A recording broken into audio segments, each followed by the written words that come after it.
If you read the title of this video, let me be clear one thing. Not everything is going to get, I don't know, what's the word I'm looking for? Oh yeah, historically accurate, okay? There is gonna be some inaccuracy. Here, let me show you. Here, see this? 1,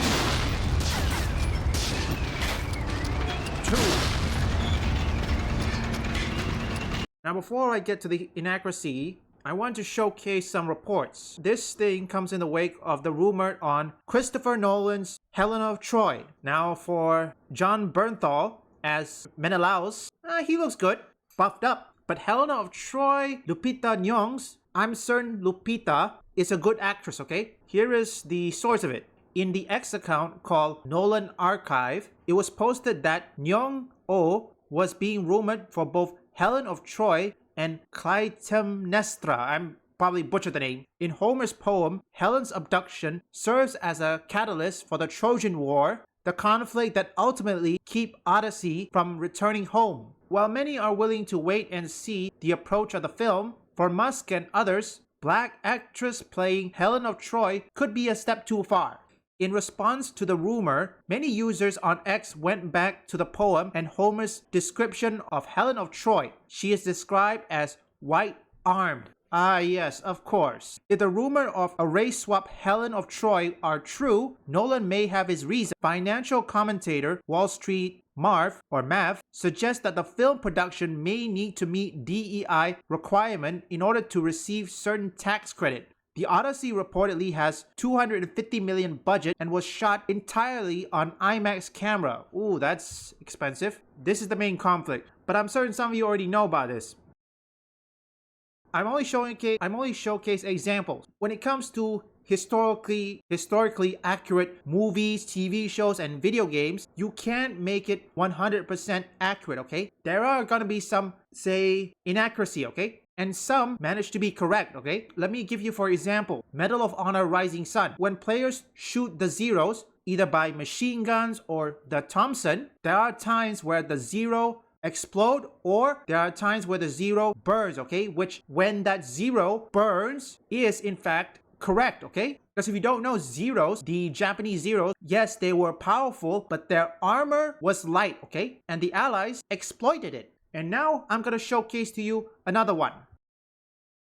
Not gonna play the whole thing, but I'm gonna play one clip, or maybe two, which could warrant your attention. Now, a little bit reminder, not everything can be 100% accurate, okay? There are gonna be some inaccuracy.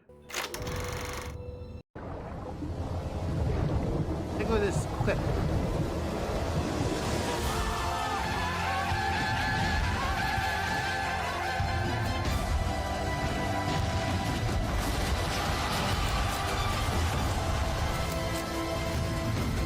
I show you that. Now tell me something. When you watch this clip that I'm showing you, can you tell any inaccuracy? This is World War II, okay? Consider it an example. Now, next part. And oh yeah, this one. The one I'm showing you here. Is this a correct representation of a Japanese soldier in World War II?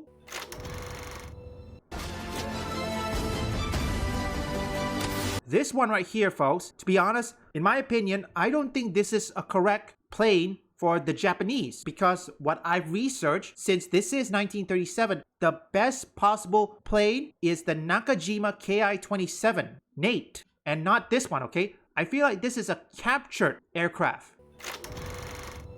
Devised as a joint airborne and ground campaign, Operation Market Garden was the largest airborne operation ever mounted. The planned market was to take and hold a series of roads and bridges across northern Holland, creating a clear path for Garden, an armored push to the border directly east of Berlin.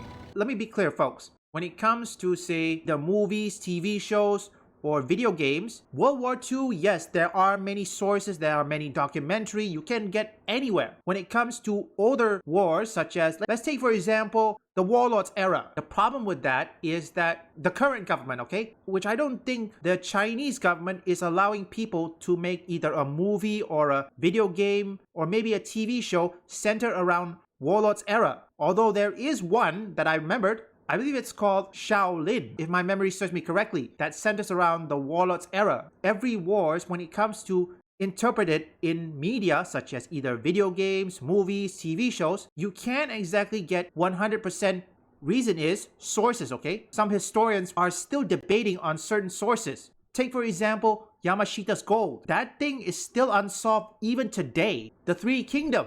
And if you play Dynasty Warrior Origin, most of the character in Dynasty Warriors, all of them are real people, okay? Well, the name at least, even though the facial is still debatable, but the name of every character in Dynasty Warriors, those are real people, okay? I'm not joking, look it up. Now, race swap, in my opinion, that is, I don't think I agree with this because don't forget, it doesn't matter whether you want to say it is for fun or entertainment, but the problem is when you disrespect a source material, that crossed the line, okay? No. This is a source material, okay? I don't think Christopher Nolan is to blame for this, but then again, I highly doubt it. I had my hopes on, but no more. So, in my opinion, whether Christopher Nolan was forced to do so or not, this is a deliberately disrespecting the source material. Unfortunately, the German forces engaged there were not the exhausted troops the Allies faced in France. Crack panzer divisions lay in wait, trained to repel the assault.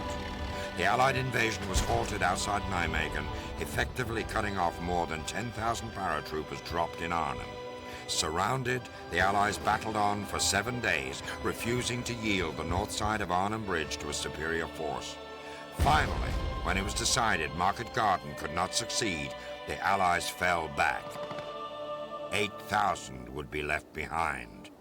The Dutch would not see liberation for another 7 months.